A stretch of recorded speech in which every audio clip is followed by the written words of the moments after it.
automatic documents tilting. Titling. Wow. Hello, my name is Voya and welcome to My Deep Guide, and in today's video I'm going to be addressing a new device that's being announced and that quite a few of you are mentioning, and it is on my radar, and it is the WiWood AIPaper device that's not out yet.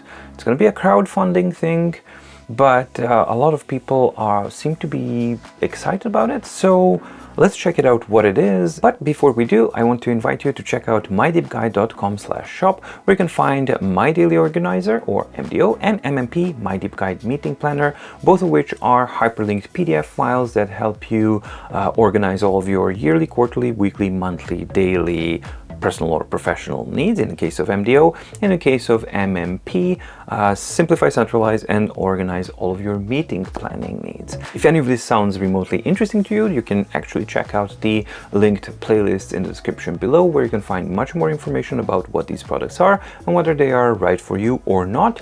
But you should also know that the purchasing of these products directly supports the independence of My Deep Guide. And now, onwards with the video. Alright, so let's start with checking out what WiWood's AIPaper actually is. First of all, this is going to be a crowd-funded Kickstarter project. This is something that you definitely have to take into consideration. There's a huge number of projects that set out their goals and they go on to be a great success, and they deliver everything to their backers, and they are generally a success story.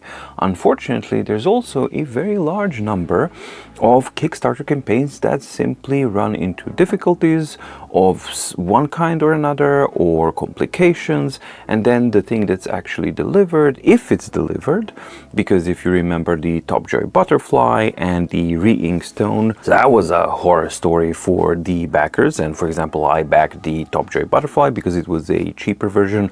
I never received anything, and it's been years since then, so of course I'll never receive anything. So that is the inherent risk with crowdfunding Kickstarter or Indiegogo campaigns, and regardless of how good the presentation may be, that's not a guarantee that this is something that's full-on done. It's not a guarantee either that it's a scam or that it's a bad thing. I mentioned Re-Ink Stone and Topjoy Butterfly, and that one was actually associated, those both companies were associated with a company called WiWood, not Woods, but WiWood.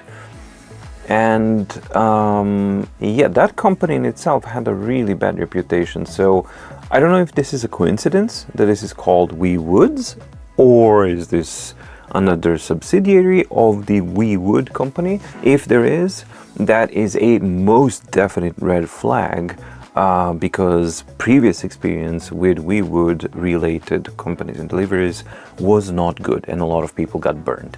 So those are the things that I'm noticing immediately as I open this. So finally, let's start checking out the device and see what they are saying that AIPaper should be. Okay, so marking up notes, taking up meetings, writing things, reading and picking. Okay, discussing.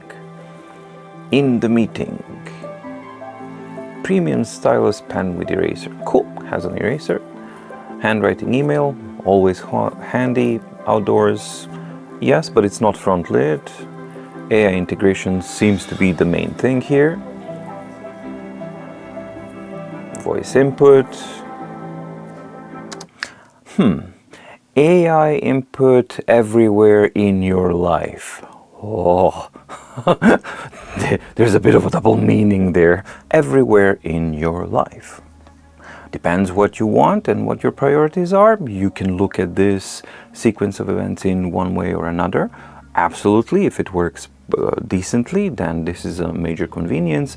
But this kind of thing, because there's no such thing as offline AI services, so this is only online, this is something that you need to absolutely take into consideration, because you will be allowing this level of access to your life to a company that's doing a Kickstarter campaign and things like that. So that's something that you absolutely have to keep in mind.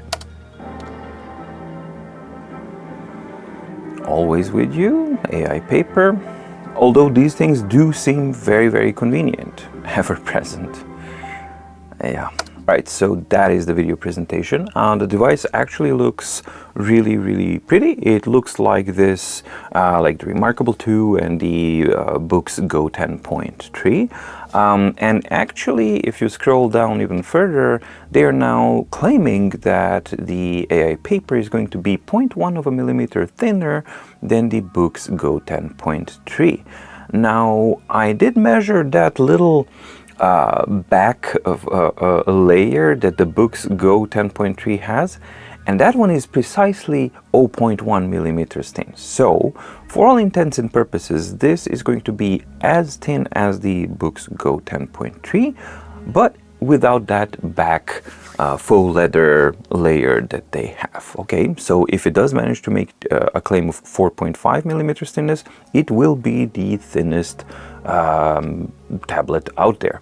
Also really, really light at 370 grams. It does support the 300 ppi 10.65 inch screen, and as far as I can see, I don't really see any front light, and they cannot have front light and 4.5 millimeters, so this is not a front lit enabled device. It does, however, have a very, very big battery, which is 4000 milliamps, which is pretty cool. 128 gigs of storage, and with the thinness, and from what I can see here, I don't think that we have any micro SD card slots. I would imagine it's going to be one of those octa-cores with 4 gigs of RAM, or maybe even 6 gigs of RAM. Then we have the AI integration, so elevate your workflow, effortlessly summarize, refine your writing, and develop content through AI interactions, intelligent content recognition and summarization. Okay, so that's something that we already do have on Books, as far as I know. Yeah, Books already has that for documents. Content refinement and storytelling generation. Okay, so that's also integrated here, but they are showing a calendar here. So, generate article, ask AI.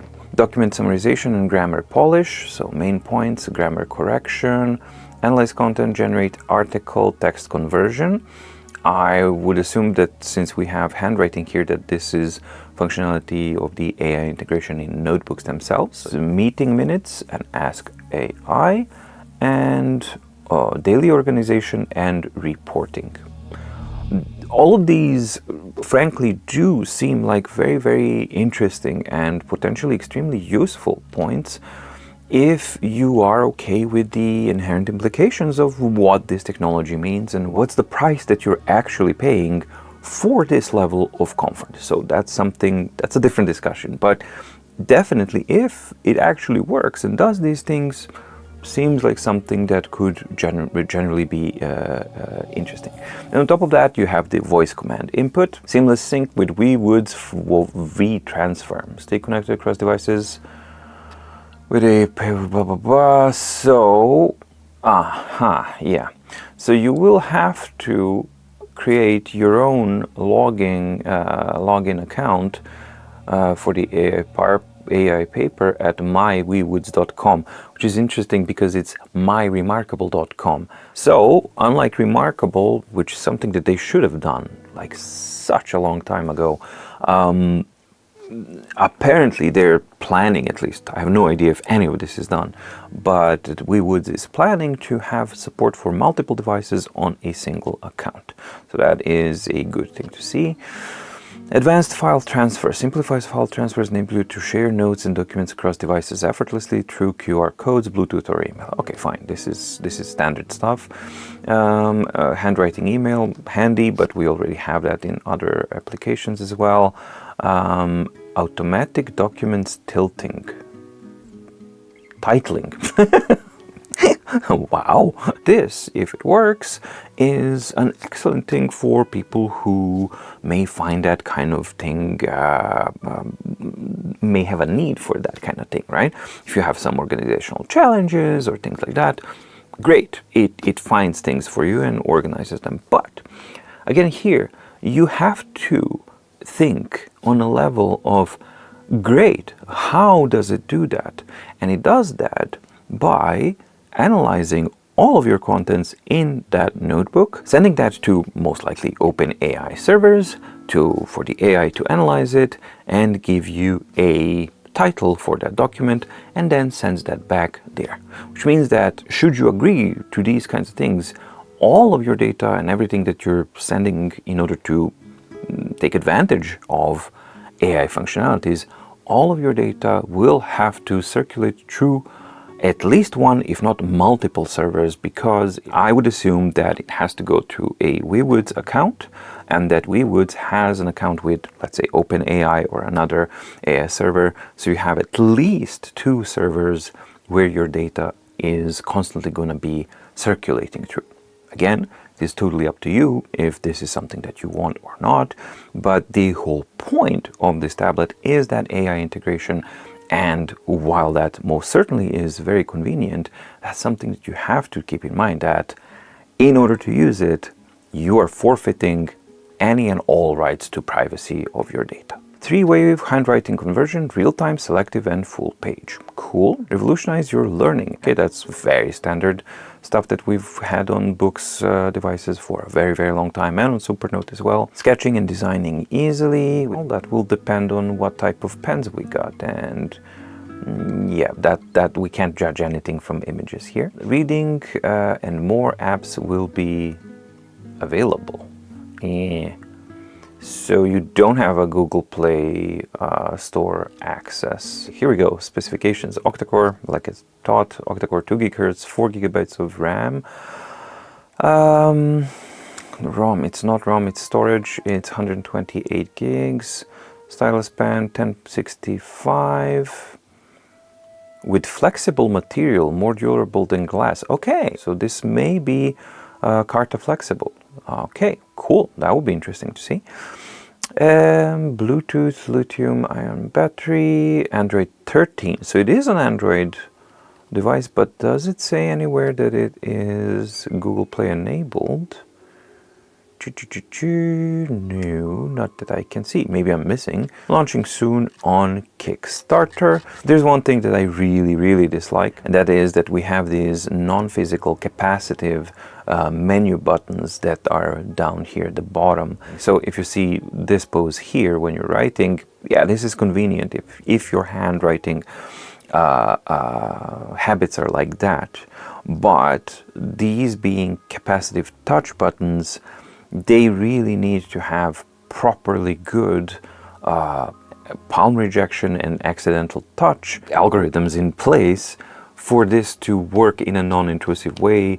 Otherwise, you are constantly going to be triggering things that you do not want, simply because of where they are placed and how they are placed. Now on to the second part of this video. So we've seen what ViWoods AIPaper is supposed to be, and I can tell you that I have been contacted by ViWoods directly. They initiated the contact and they sent me the material and information about their product on July the 17th. And when they wrote the introductory email, they introduced their product, who they are, what they want, and all of that kind of stuff. And as you can see, that was, I received the email at 8:40 in the morning.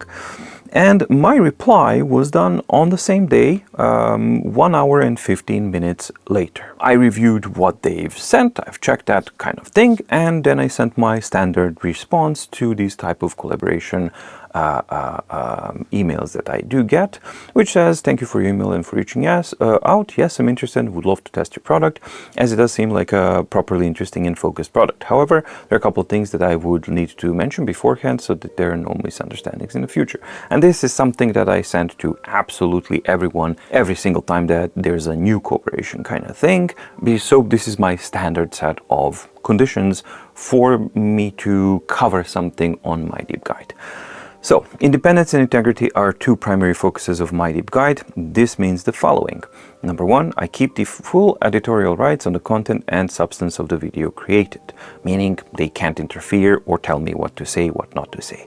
Two, when the video is published, I will send you a link to it, but I won't send an early version of the video to you before it is made publicly available. I have to include that point because of Big Me, who wanted access and they wanted to put their fingers into all of this, and that was the point of friction between Big Me and me. So from that experience, I add new things in here. I try to understand the focus of the device on an individual basis and always try to cover objectively the pros and cons of a device. So that means that I'm trying to figure out what the device is, what's the focus of it, who is it for, and then try to be as objective as I can.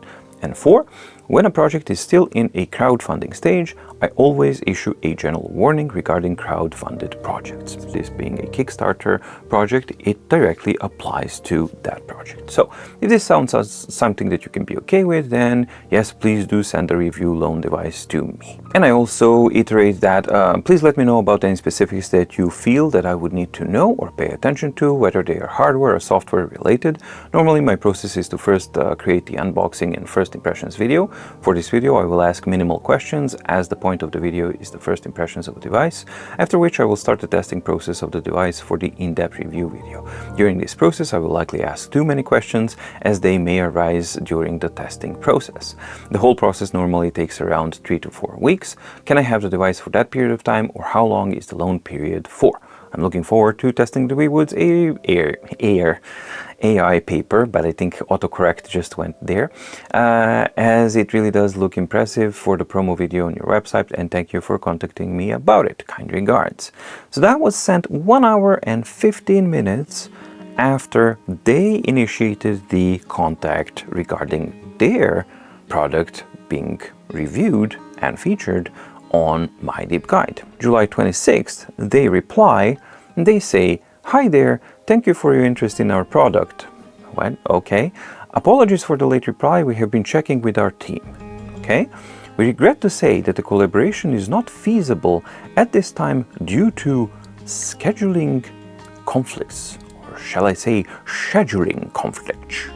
We appreciate your interest and hope to have the opportunity to work together in the future. Thank you for your understanding and we wish you continued success." I don't know if it's just me, but isn't this weird sequence of events? You contact me about they would really want to have their product featured on my deep guide. I promptly respond, and then they do not respond, and then 9 days later they say, "Oh, thanks for being interested, but we can't really do that." So my response was, again, immediate, just a couple of hours later, so almost 8 hours later, but still within the same day. "Thank you for your reply. I have to say that I'm confused because it's not me who contacted you. You contacted me with your offer and your interest in having your device featured on my deep guide. I replied in a prompt and detailed manner, but now, after a delayed response, you state scheduling conflicts. Can you please elaborate and explain to me what kind of scheduling conflicts are you referring to? I would like to have a more complete understanding of what went wrong so that I can report and offer to the My Deep Guide viewers an objective and more complete explanations as to why they will be unable to find the coverage of the ViWood AIPaper on My Deep Guide, because a lot of them are already asking me about it, and that is a fact, and this is exactly what I'm doing right now. Hi there, thank you for your prompt and detailed response. We greatly appreciate your interest in featuring the ViWood AIPaper on My Deep Guide. We regret any confusion caused by our delayed response. The scheduling conflicts we refer to were due to the limited number of sample devices we had available. Our team prioritized the distribution of these samples to ensure that the reviews could be posted as quickly as possible. We have already confirmed collaborations with a few other KOLs to meet the urgency of our launch timeline. However, we are still very interested in working with you in the future. We hope to find an opportunity to collaborate and provide your audience with a comprehensive look at our product. We understand the importance of transparency. I would like to offer our sincere apologies for any inconveniences this may have caused. We value your platform and the trust your viewers have in your reviews. Thank you for your understanding, and we look forward to the possibility of future collaboration. To which I replied, 1. You contacted me with the offer to review your product on mydeepguide. 2. I promptly replied 1 hour and 15 minutes after receiving your email and offer. 3. You respond 9 days later and tell me that via scheduling conflict that you prioritized other outlets or channels. Is that the correct sequence of events, or did I misunderstand something? This was sent on July 29th, and at the day of recording this is August 5th. How do I interpret this? Well, there are 2 ways to interpret this.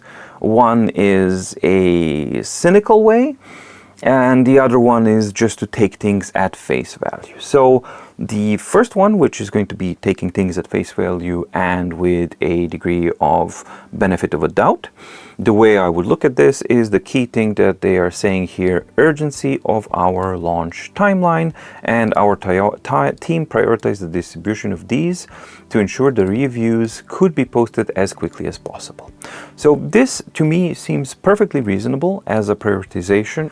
It's their prerogative to decide what they want and what they don't want. The second way to look at this is with a little bit more cynicism, and that would be that while the timing thing is most definitely a factor there and something to, as I've already said, consider, and could be all that it is, if there's such a hurry, I find it strange that it takes 9 days to actually reply and communicate back with what is going on and what the prioritizations are, especially if you are the one who initiated the contact to begin with. Part of me, there's just a little bit of a gut feeling that arose, and it doesn't happen all the time, but in this instance it did, and I can't ignore that little bit of gut feeling that rose that is telling me that somebody there didn't feel comfortable with the transparency points that I listed. And out of those, I think the fourth one, the crowdfunding warning kind of thing, is definitely something that's most likely going to stick out. So if they have a choice, hey, we're going to send our device to this reviewer who's not going to talk about the inherent risks of a Kickstarter or crowdfunding campaign, and who's gonna give us access to their videos so that we have control and that we know what they're gonna say about our product and how they're gonna cover it, and better yet, somebody who's gonna allow us to actually tell them what to do and maybe suggest the direction where the narrative should be. Well, if they find somebody like that who's going to do that kind of coverage, and they have on the other end me who's not going to do that, well, of course that they're going to send the device to the other people, because that's what their marketing campaign or marketing department would prefer normally. So where does this leave us, and where is the mydeepguide in regards to the AIPaper? It looks like that mydeepguide is not going to get the AIPaper review sample before the Kickstarter launch campaign starts on this device, which is unfortunate. What I wanted to do was cover at least what we can infer from this kind of thing, so that my viewers can have at least some of the information about the AIPaper on mydeepguide, and also that you guys get additional information and some of the behind the scenes information, so that you get a little bit more transparency. These things are really important because they will give you a better understanding of whether or not you want to take the risk and take a plunge and support something like this or not. Whether or not AIPaper is going to appear on mydeepguide, that's a later point or not. They seem to suggest that they might be open to sending that, but you know, again, I wouldn't hold my breath, because the first initial interaction and initial, let's say, impression that I've gotten from them as a company is one that elicits caution on my side and reserved. So I look at what they are saying and what they are offering with a reserved dose of caution. And that's exactly how I would also look at this product as well. Would I support this project when it launches on Kickstarter? For me personally, nope. This is not something that I would go for, mainly for the whole point is the AI integration, something that really is not what I'm looking for on a device like this. And the second point, I really dislike the concept of the buttons on the bottom. And point number 3, it would directly intersect with what I already have with Books Go 10.3. So for those reasons, this doesn't really apply to me on a personal basis. On a professional basis, I might and I would consider it, but I burned myself already on the TopJoy Butterfly, and I really don't have any intentions of, just spending money and then crossing my fingers and hoping for the best. Alright, so that is the WiWood AIPaper story as I have it right now. Please let me know in the comments down below what your opinion is, how interested are you in this type of a device, what your feelings are with a device that's constantly hooked up to an AI server system, and what is the trade-off that you would be willing to pay for the convenience that the AI algorithms and systems will bring to the table. I think it's an interesting and I think it's an important discussion to have in today's day and age, because AI is something that you have to, at the very least, be aware of how it works, what it does, and that that you know and you make informed decisions. I hope that you found the video interesting and or informative. If you did, please like and subscribe and ding the notification bell in the description below to get notified when new videos come out on My Deep Guide. Thank you so much for watching. Stay safe, stay healthy, and see you in the next video. Bye!